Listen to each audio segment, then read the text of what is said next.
Oui, je vous remercie Madame la Présidente, Madame la Ministre, mes chers collègues. Bon, mes collègues Yann Chantrel et Evelyne Renaud-Garabédian viennent d'exposer l'ensemble des arguments en faveur de cet amendement, donc je ne vais pas les reprendre.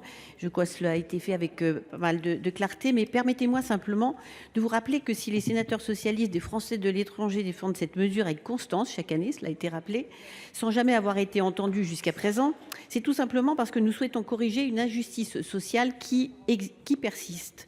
En 2019, en effet, l'État français a certes mis sa législation en conformité avec le droit européen, mais en même temps, il a créé une véritable inégalité de traitement entre les Français établis dans l'espace économique européen et en Suisse et les Français résidant dans le reste du monde. Alors je vais répondre à Madame la rapporteure. La CSG et la CRDS sont des contributions sociales auxquelles les Français établis dans ces États tiers sont assujettis sans pour autant bénéficier des prestations sociales qu'elles ouvrent. Ils sont d'ailleurs souvent obligés de s'affilier à un régime de sécurité sociale dans leur pays de résidence quand celui-ci existe, et donc nos compatriotes sont de fait soumis à une double cotisation.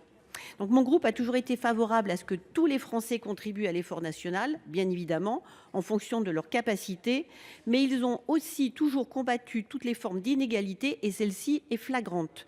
Nous espérons donc que cet amendement, souvent voté dans notre hémicycle, sera définitivement adopté et retenu en commission mixte paritaire, parce qu'il n'est pas, jusqu'à présent en tout cas, il ne l'a pas été voté à l'Assemblée, et que l'égalité entre tous nos compatriotes sera ainsi et alors rétablie. Je vous remercie.